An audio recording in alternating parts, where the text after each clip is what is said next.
This is Paul Messink. He's a glass artist and an instructor, and he's here to talk about his work and his new video education series, Creating Dimension. Paul, tell us about your new video series. Well, I have been teaching my techniques for about 8 years, and during COVID, I took some time out to re-record an earlier video series. I expanded it from 8 hours to 30 hours of content, and I teach you everything about how I create my layered glass pieces. And what techniques and topics do you cover in the video series? I cover everything you need to make these. At the beginning, the focus is on working with glass enamel, because we paint with glass enamel on individual layers of glass. And then as the course progresses, we move into the processes that you need to stack those layers in a kiln and fuse them together into a single solid piece. So those are the two main topics: learning how to paint on layers and then learning how to fuse them together. And you mentioned there are 30 videos. There's 30 hours of video. Oh, okay. Yeah. And what other materials do you get with them? Well, you get the video, you get about 300 pages of notes and handouts that go along with each video. You get downloadable firing schedules for the kiln, materials lists, and then for even some of the sample projects that we cover in the class, you get downloadable files that you can print so that you can use those as a reference while making your exercises. Why is painting on layered glass different than other kinds of art? Well, the biggest issue that you deal with in my technique is at the end we fuse all the layers together in a kiln, and the kiln gets to almost 1500 degrees. So most materials that you think about as paint, whether it's oil paint or acrylic, those would burn up at that heat. So we have to use something called glass enamel. Glass enamel is essentially the color, the pigment that you add to glass to turn it different colors. We paint that on the surface and then fire it on. And these enamels are specially designed so they withstand the heat in the kiln. So the material is different. Then the other thing that's different is normally in a painting, you're painting on a single surface, a canvas or a watercolor paper or a board. We divide an image into multiple layers and we paint a different part of the image on each layer. So then when they're stacked together, you get a lot of dimension. You can see that some trees are in the foreground and other trees are in the background. And that just adds a whole new complexity to the painting itself. Can you please show? Sure, I'd be happy to. So this is a piece called Misty Morning. It's 9 layers of glass. So the very back layer is a layer of white. So it's not completely see-through, but the white helps pick up any light from behind it and kind of spread that light through the piece. And then the other 8 layers have trees painted on them, a different tree in each layer. Can we see the different layers, please? Sure. So this is essentially the same piece, but I have the layers as individual layers, but they have not been fused or melted together.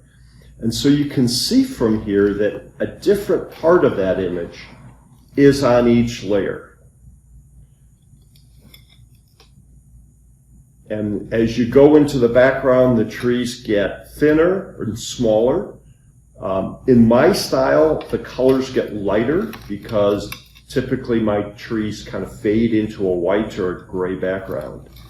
And then the back layer has just a little bit of background color. Mm-hmm. So on each of these layers, I'll show you the front layer again.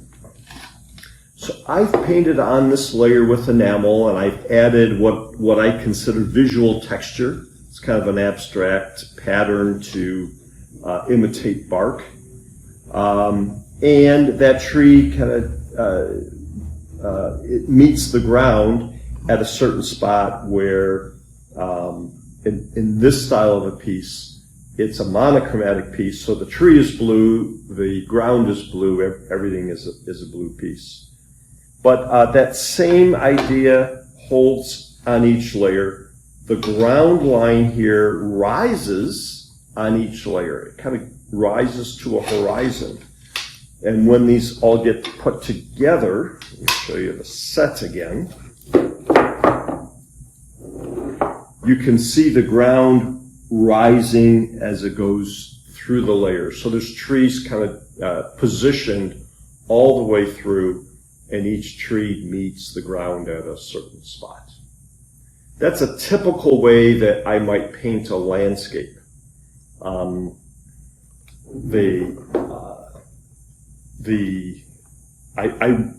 work from a reference photo, usually a photo. Sometimes it's one that I've taken, but it turns out I'm not a very good photographer. So I find photographs from other photographers and get their permission to paint their work in glass. And then basically just represent their two-dimensional photograph into a three-dimensional art form. How do you divide up the photograph itself? You divide it up into 5 different glass slides, but how does that work? Well, it's a little bit of creative work. So I start with that reference photo. I always like to see what I want to paint printed out on paper. And then I'll identify the objects in that painting that are the closest and the ones that are farthest away. And those go on the front and the back layers respectively. And then all the other things, whether they're trees or people or sailboats, whatever the subject is, everything in the middle I will assign to a layer based on its relative size, based on where it's placed next to something else. The interesting thing is that there's not necessarily a right or wrong way to do it. There are good guidelines to follow to make sure the piece looks good. But when I'm teaching in a class, in a live classroom situation, I'll have students all working on the same piece, and they don't always divide the picture the same way. But generally speaking, they all turn out good. So you've got some flexibility and some latitude with what you want to emphasize, and actually what you want to focus on in that painting. And so you can play around with the layers a little bit that way. Is the green and the blue image the same image? These came from the same reference photos. Mm-hmm. I painted this one in green, and then I decided as a teaching aid I would paint it again. I usually don't like to paint the same thing twice.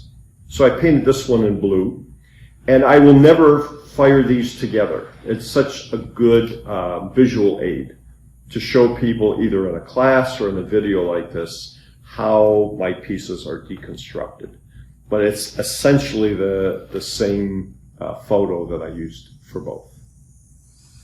When you finish with your layers, such as the blue, then what is the process to fuse them? Well, once they're painted, they go into my kiln. The kiln is basically a big electric oven with a very flat surface.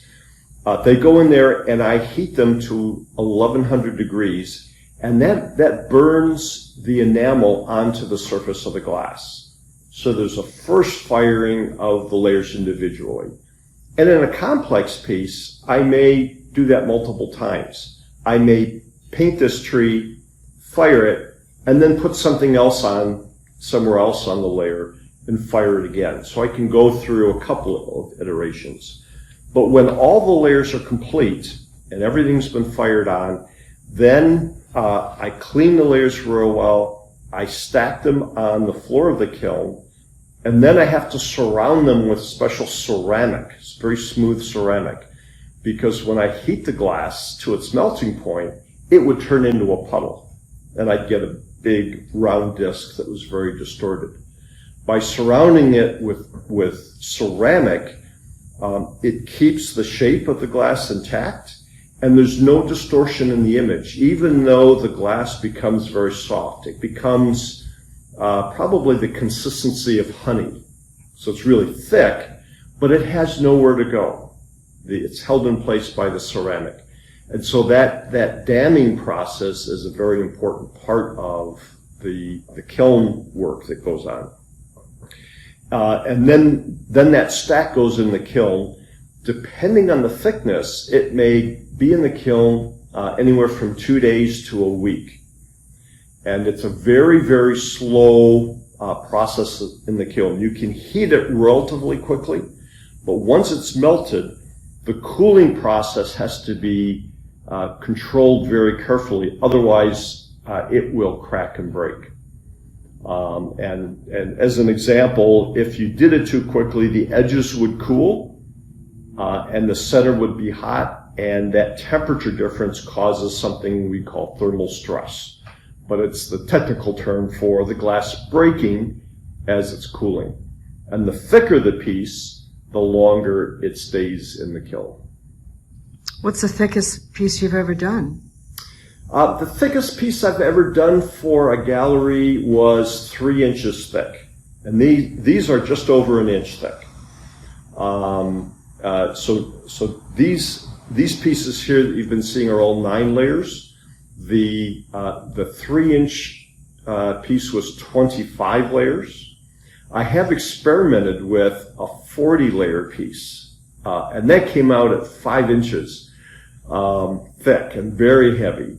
But there were some technical challenges with it, and I decided that there probably is a practical limit, because spending that piece was in the kiln for 2 weeks. And it developed some problems from being that hot for that long. So generally, I try to stay 3 inches or less. For your students, for the video instruction, what is the typical layering? How many layers do the students produce? We start in a somewhat smaller format. We usually work in a 6-inch by 8-inch size. And this is 8 by 10, so it's a little less than half of this, or a little more than half of this size. And they usually work with 7 layers rather than 9 layers. So that's kind of where I start people off. It's enough layers to get a great sense of depth and dimension, but it's not so much that it becomes complicated or overly time-consuming. And I do encourage people to start simple, and then kind of grow both the size and the complexity as they get more experience with it. Where are they able to source the materials? A lot of the materials are available from art supply places, some tools and things. But when I started selling the videos, I also started selling the supplies. So I have 2 different websites. One is called Coachellaglassworksedu.com, and that's the education site where you can buy the videos. And then there's a companion site called CoachellagGlassworks.com. And there you can buy the enamels in powdered form along with the liquid medium, and you mix those as you need them. You can buy the enamels, the tools, you can buy the dams, you can buy stands that look like this. And if you're new to glass, you can even buy the glass in pre-cut sizes. Most glass artists are used to buying large sheets and then cutting them up as they need it. But when you're starting out, it is a certain comfort to know that everything's cut well and comes already cut for a specific size project. What would be the expectation of someone who's never done this before that wanted to take this class? What could be their expectation for final product? I get that question a lot because I get people that say, well, I've never painted before. I'm afraid of a paintbrush. And I wouldn't say that's my specialty, but I geared the class so that even if you've never painted before, you're going to learn some great techniques. The very first technique I teach is a stencil technique, so that you don't feel like you have to be Picasso right away or Rembrandt. And it's often easier to cut a stencil out of clear plastic than to pick up a brush and start doing things. In fact, I'll tell you a secret. I usually don't mention this in the class itself, but in my class, even when I'm teaching live, I never say, okay, now it's time to pick up your paintbrush, because I can see the look on people's faces when they go, oh! But we start with some very simple techniques. And what I find is I'll do a few demos and I'll just pick up a brush and I'll do some simple things. And the students just, at the time they need a brush, they pick up the brush, and at that point they have something they want to accomplish. They don't have a blank canvas in front of them. And it makes it easier for them to begin applying enamel to the glass. And that's really what painting is you're applying paint, if I can call it paint. You're putting paint on a layer of glass in a particular area to make it look like something. So I start at a very basic level. We start with some very simple exercises and then work up to trees or mountains. And my new series has lots of demos. In the 30 hours of video content, it's probably about 15 hours of instruction and 15 hours of demos. So I demo everything from how to do stencils, how to use the brush, how to use other tools like a sponge or a palette knife. And we just explore a lot of things. I've got demos on how to do water scenes and how to do clouds, for example, or mountains. So you learn a lot by watching and then doing some of those same exercises. But I encourage people to find their own images. And in the video, I tell people how to look for images. What kind of images work good in this kind of technique? Because a lot of images won't. You need to understand which images will translate into a three-dimensional perspective. And we also talk about things like where to find images, some good sources of images online, and how to talk to photographers to get their permission to use the photos. I know, that's a secret. There are a lot of photographers. If they're not making their living at photography, there's a lot of amateur photographers that post their work, and they're just tickled to have somebody like it that much to use it. Yeah. There's other photos out there that are produced by serious professional photographers, and I usually pay them a small part of what I get when I sell a piece as a commission, because they're an artist just like I am, and I want to respect their work and their creativity. What about if the student has their own photography? That's perfect. Then you don't have to ask anybody, and that's often the case. There may be a favorite place you visited, or you may have bought your house because the backyard overlooks a lake or a stream.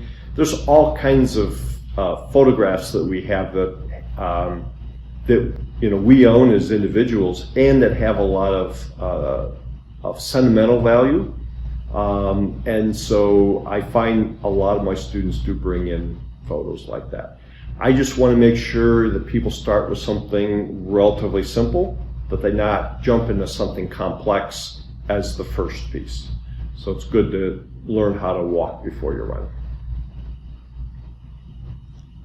Can the videos be streamed? Yes, all the videos are come in a streaming format so that you can watch them on a computer or on a tablet. You can even watch on a phone, but I think that's a little hard to see with a small screen. But when you buy the videos, they never expire. You can watch them over and over.